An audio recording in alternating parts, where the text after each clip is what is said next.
Salam, qadırlı illeşler, hormatly tamaşaçılar. Bugün biz size Türkmenistan Demokratik Geňeşi, yani gysgaça ady TDG, hem de onu Türkmenistan Demokratik Birleşigi hem diýäris. Şol tema boýunça şol gurumanyň döredilişi hem onun alyp barýan işleri barada gurrun etmek üçin Murat Gurban bilen söhbetdeşlik geçirmegi makul bildik. Murat, bizim gepleşigimize hoş geldiňiz. Assalamu alaikum. Sağ olun size çağrınız için. Onu ilkinci soru. 2021-nji ýylyň aprelinde Türkmenistanyň Demokratik Geňeşi TDG ýankaýdyşmaly döredildi. Oňa ýene bir iş ady, romanyň ikinji iş ady Türkmenistanyň Demokratik Birleşigi TDB hem diýilýär. Bu birleşigi esaslandyrjylaryň biri siz, Murat. Şonuň üçin size bir soru bar. Bu geňeş birleşik näme maksat bilen döredildi? Şu geňeş birleşik diýsen bolýa, baglyşyk diýsen bolýa, birleşik diýsen bolýa. Şu demokratik geňeşiň esas maksady şu Türkmenistanyň içinde daşyna demokratik güýçleri bir ýere birleşdirip, şolar bilen ýa-ni maslahatlaşyp, inni pıtranlyk ýagdaýda däl birleşip hereket etmek üçin şu geňeş guruldy. Doğru. Inni häzirki wagtda Türkmenistanyň Demokratik Geňeşiniň 7 sany agdasy bar, siz onu bilýäňiz. Olaryň 5-i Türkmenistanyň daşyna, 2-si de ýurdun içinde gizli ýagdaýda iş alyp barýar. TDG, TDB giýirjek täze agdalar birleşige nähil tertipde giýip bilerler. Inni ýene de goşuljak, bize goşuljak adamlar, goşuljak partiýalar, jemgyýetçilik hereketleri.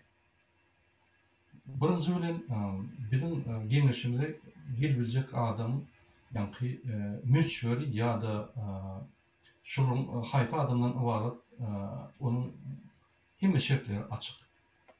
İtlenen adam gelbiler. Ýöne bir 3 tane şerti var. Birinji şerti ol hakyky demokratik reformalar özgörçleri islemeli. Bizim demokratik uğruna görüşýän ideýalarna, pikirlerine alışmaly. İkinciden, şol adam, ýa-ni hökümetde korrupsioner bolup işläp, inni şol rejimlere hyzmat edip ýören adam bolmaly, ýa emhime işler bolmaly. Şol adam esasan şol diktaturaga garşy görüşüji bolmaly, ýa-da görüşýänlere garşy görüşüji bolmaly. Şu ikinji bunun şerti. Üçüncü şertden şol adam ýa-ni şu geňeşiň agdasy bolanma, şu geňeşiň agdalary bilen maslahatlaşyp bir netije gelinen soň şu şertler kabul etmeli. Ne şu 3 tane şert bar. Şu agdanyň şu geňeşiň agdasy boljak bolsaňyz, itlenip ýagdaýda ýa-da hat üstü bilen ýa-da dil üstü bilen siz öz agdanyňyzy aýdyp bilersiniz. Onda şol geňeşiň maslahatyna bil, ýa-ni geňeşiň aralarda bilen şu mesele edip çözülüni berer. Egerde biz ýok diýsek, onu sebäbini aýdar. Egerde biz howwa diýsek, onu sebäbini aýdar. Bizim esas maksadymyz häzir birinji etapda şu geňeşe giýibiljek adamlar, ýa-ni dawasyz, açyk ýagdaýda gürleşip bilýän adamlar ýygnamaly. İkinji ýagdaýda, ýa-ni şu etapdan geçen soň ikinji ortada duran, ýa-ni ne bu tarapa ýykylýan, ne bu tarapa ýykylýan ortada duran adamlar ýygnamaly. Üçüncü etap bolsa da şu nedogovorny diýip bolsa, karşıdaş adamları, ýöne rejime garşy görüşýän adamlary şu geňeşe ýa-ni salmak. Eger olar isleýän ýagdaýda bizim şolary hökman suratda salmak borjumyz ýok. Ýöne biz şolary ýa-ni предложение berip şolary teklip edýär. Şonun esasında şular giýrese gelse giýrer, gelmese giýmer. Bu bir ýapyk sekta däl, edara däl. Bu gurumy, şu gurumanyň esas maksady Türkmenistanyň Türkmenistan döwleti demokratiýa geçirmek, demokratiýanyň kanunlaryny özgörçli reformalar geçirip demokratiýada Türkmenistany saklamak we mundan meýle Türkmenistan döwletini üstünmek. Doğru. Inni dime onu Murat şu Türkmenistan Demokratik Geňeşine ya da birleşigine girmek o diýen kynam däl, ýöne o diýen antadam däl ýaly bolup görnýärdi. Bu ýerde bir soraw gelip çykýar. Egerde Türkmenistan Demokratik Geňeşiniň syýasy geňeşine şu onun bu roman syýasy garşydaşlary girjek bolsalar bu bizim birleşigimizde olar kabul edilermi? Bu bizim geňeşimizde men aýdyşym ýaly islendik adam giýirir. Şol 3 tane şerti yerine ýetirýän. Özü jurnalist bolup biler, ýazyjy bolup biler, opozitsioner bolup biler, ýöne aktivist bolup biler, ýöne bloger bolup biler, ýa-da bir hereketiň ýolbaşçy, ýa bir toparyň ýolbaşçy, Türkmenistan içinde daşyna tapawut bolup biler. Ýöne mysal üçin men size bir mysal ýetirem. Bir ýere işe barsanız ýa bir ýere gurama gatnaşyk bolsaňyz, siziň kiçik taryhyňyz gerek. Şonu ýa-ni siziň kiçik taryhyňyzy beýan edip, geňeşiň içinde biz düşündirmeli adamlara. Ine şu adam bizim geňeşimizde ýerler. Näçe bu zatlar edilýär? İçindäki işleyen adamyň hopsuzlugy üçin we geňeşde alınýan netijeler, çözgükler we maslahatlary ýa-ni muny saklamak üçin hoply ýagdaýa düşürmek däl üçin şeýle Düşürmeklik üçin, hoply ýagdaýa salmaklyk üçin.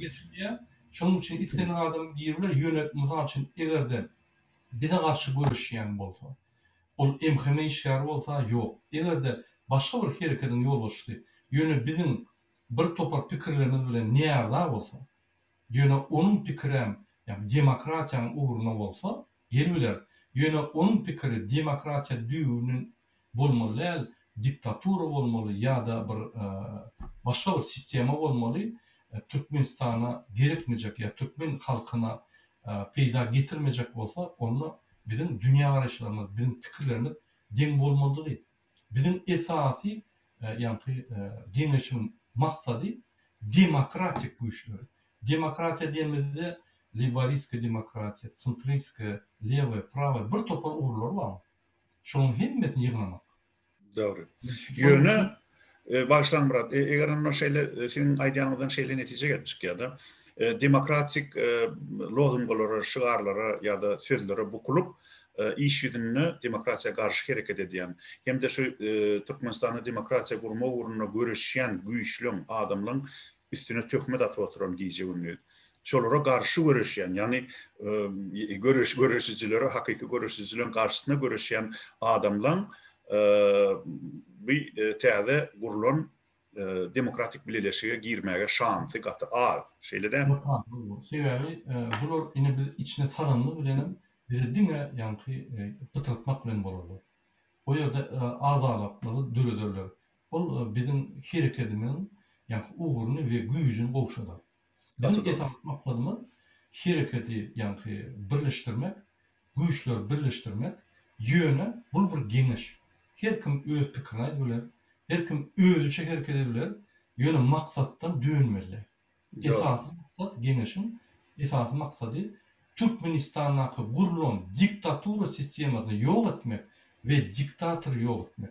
Bizim Türkmenistanyňky ýaşaýan halkymyzyň, daşyna ýaşaýan halkymyzyň jemgyýet düşünjesini ýokarlandyrmak, sebäbi şu adamlar soň demokratiýada düşünjeli saýlawlary geçirip ýa-ni saýlanmalylar we bizim jemgyýetimizi, bizim halkymyzy, döwletimizi, bizim ösüşimizi öňe gitmeli.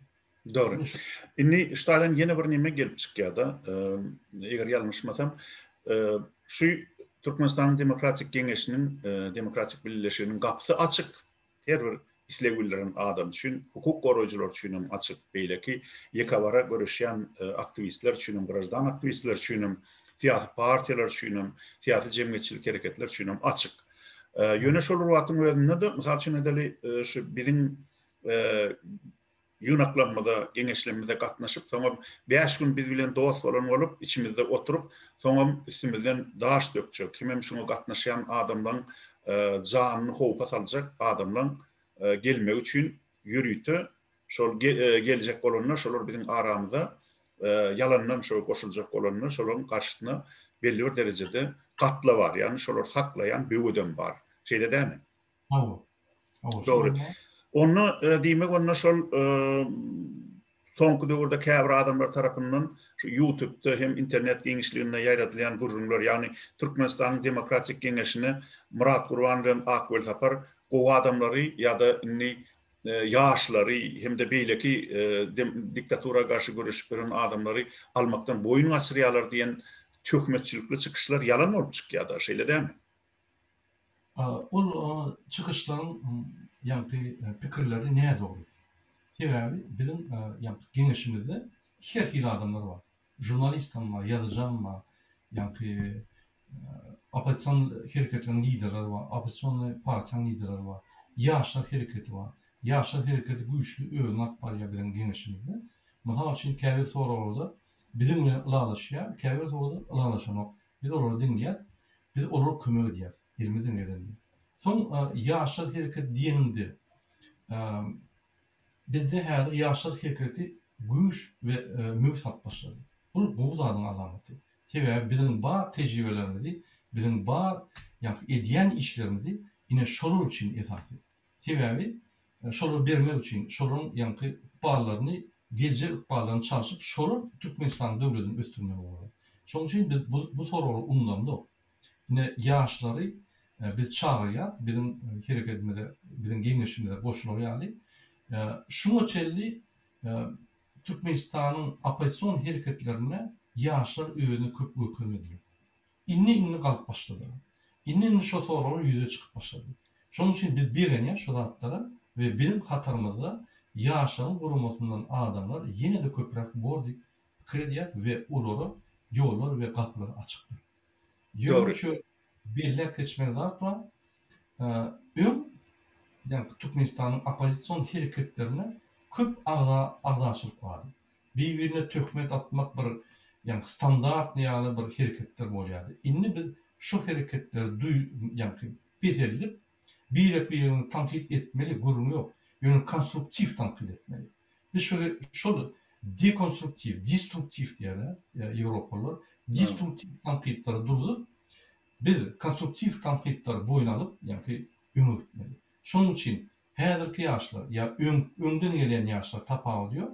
Size de maslahat berýän, egerde bir gurama giýjek bolsaňyz, onda siz durnukly, iýdigider politikany. O diýmek näme? Bir bilen ılaşmayan bolsaňyz, ýa biriň hereketlerine garşy çyksaňyz, şonu çykyp konstruktiwni, şahsyny degmeň. Şoň pikirlerine garşy öz pikirlerini aýdyp ýeňip öwrenmeli. Ine şu ýaly adamlara biz begenýär, şu ýaly adamlar peýda bolsa sebäbi bizim jemgyýetimiz ösýär.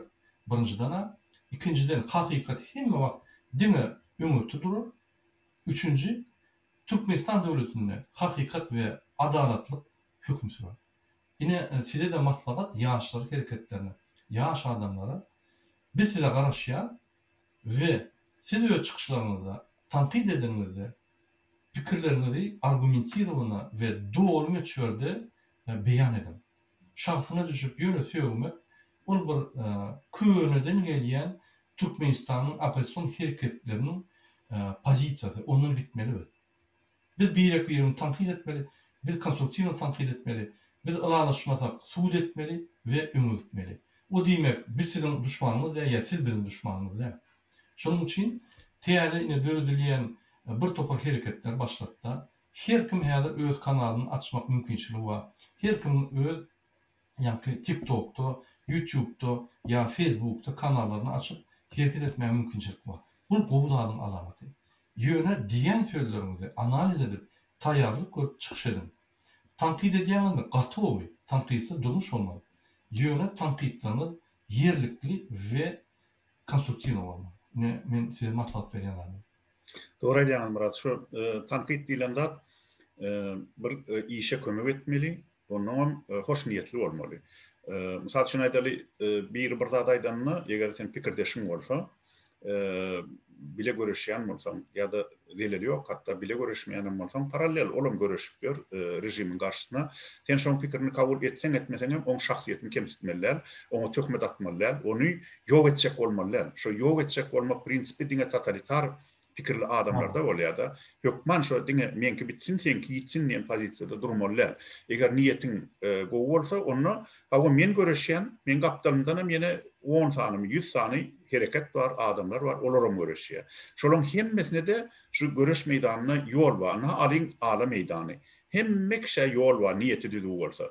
Diňe niýeti päli bozuk adamlar gapdalyna göreşip beren adamlar ýok etjek bolýar. Iň gowdady Türkmenistanyň demokratik geňeşi hemde ýanky aýdyşmy ýaly ikinji ady Türkmenistanyň demokratik birleşigi hiç bir beýleki hereketleri ýok etjek bolanok, biziň agdalanmaly beýleki adamlaryň üstüne töhmet atanok, şahsiýetine degenok. Emma o aramadan soňky döwürde şu bahary ýogy bir ay boldy da şu biziň birleşigimiziň döwletlerine ýöne eýem ençeme adamlar töhmet atıp ya olmasa türlü töhmetçilikle çıkışlar bilen bizim üstümüze hücum edip geçtiler. Men pikirimçe adamlar şonu bes etmeli. Bolya, häzirlikçe siz şu görüşün içinde däl, ýöne. Eger hemmemiziň niýetimiz şol Türkmenistanyň sütemkar rejimi agdaryp parahat ýol bilen şo taýda demokratik hukuk döwletini gurmak bolsa, ýürügiç biziň ýolumyz birleşer. Şo birleşige ýol goýun. Biziň ata-babalarymyz aýdypdyr, uruş töwüş salama yer goý diýipdir. Şoň üçin menem Murat edil şo sen söýdüň üstüne ýetiresim gelýär. Adamlar bir-biriňize ýüreginden çykmajak, ömürlük ýüreginden çykmajak erbet töhmetleri atmaň. Sebäbi şol atýan töhmetiňiziň şyltaklan möhleti ýokdur. Soň erteki gününe Türkmenistana barylsa da, barylmasa da, nähili bir Ýewropada ýa dünýäň islenlik ýurtlaryna gavat gelemizde, bilelikde yığınaklar geçirilenine yüzümüz kızmasın. Kovlukman. Eğer siz ilk baştan şu roman içinde entek yok olmarsanız, sizin önünüzde kapı açık, niyetiniz, feyaliniz yağışı olsa. Şoň üçin ine gaýratynam ýaşlara, ýani dogry bellediniz, ýaşlar esasy şu görüşün hereketlendirici güýji. Şoň üçin olar hökman şu bilelişige häzirim bar biziň içimizde gaty güýçli ýaşlar hereketi, gelecekde olar hasam köpeler diýip umyt edýäs. Biziň bir maksadymyzam öz tejribemizi, eger olar kabul etseler, köp ýyllyk tejribemizi usuljokdan şo ýaşlara geçirmek, hemde olary demokratik görüşün ýollaryny, usullaryny, täherlerini öwretmek. Goýansam olar özleri soň dowam etsin. Şu görüşi, şu nimeni Türkmenistanyň demokratiýany dikeltmek uğrunaki görüşü, demokratik hukuk devletinin döwletine uğrunaki görüşü. Ona näme Murat şeýle ýagşy niýet bilen ýagşy nimede tonu bugünkü gepleşigimizi geçirip gutaraýsak nähili berýäňiz? Men bir goşmaça diýjek halym bar. Bolýa, aýdym. Hemme adamlar ýüzüne, ýani publik hökmüne öňe çykyp, özüni, ýani halkyň önüne çykyş edip gökürýän adamlar. Kim bolaýsyn? Yani küçük aktivist olsun ya yön adam olsun Türkmen grajdany ya da ulu hereketin ýolbaşçysy olsun tapabiliyor. Biz adam zat. Biz ýawany adam der. Biz bir sistemada yani bilimler alıp, terbiýe alıp ýokary çykan adamlar. Hemmemiz. Şoň üçin biz medeniyetliräk bolalıyk. Tankit edýärmi? Medeniyetli etmeli. Hereket edýärmi? Medeniyetli etmeli. Görüşýärmi? Medeniyetliräk görkezmeli. Görüşü sebäbi onunla bütün dünýä Türkmeniň kimdigini medeniyetli, güýçli, çyn pikirli, hormatlanýan adamlar diýip görkezdiler. Eger biz birimiz üstüne medeniýetsiz şahsyny diýip söýüp ýörsek, onu Türkmen halkynyň, Türkmenistanyň 30 ýylda awray öňden açyk gelýär, biz ondan beter açyk. Şoň üçin seni haýyş edýän, kimde kim yani söýüp başlasa ya da şahsyny diýip başlasa, siz kommentariýatyna ýazın şonu. Haýyş edin şondan. Sizem bizi seyredýän adamlar, bizi ýazarlayan adamlar, sizem bizi terbiýe sap bilýän. Şoň üçin kimde kim şonu edýän bolsa ýazyn şonu. Yani kommentariýatyna şonu zamечание berin, şonu tankit berin. Belli edin, belli edin şonu. Sebäbi ine şuraya biz hemmemiz ösmeli. Sizem bizim. Sizem bize öğretmeli, bizim size öğretmeli. Biz birimizden köp zada öğrenmeli. Şuna açık olun, tamam. Gaty dogry, onda näme? Gaderly dinleyijiler, hormatly ýyldaşlar, şunun bilen biz bu gedekki gyýsgaçyk gepleşigimizi, söhbetleşigimizi geçirip oturýar. Murat, biziň gepleşigimize gatnaşyp beren görüşüňiz üçin köp sag bolun. Bu gepleşikden gysgaçylan bolsa, hoş niyetli adamlar özlerine gerek maglumaty alıp biler diýip umyt edýär. Ýöne biz gelecekde de eger zerurluk ýüze çyksa, ýene de şu öz pozisiýamyzy düşündirip ýygyderli. Şular ýaly gysga gepleşikler bilen çıkıp durur efire. Hoş, sağ olun. Yine de efirde duruşansak, kadırlı iyileşler, kadırlı dinleyiciler. Bize sağ olun, sağ olun iyileşler.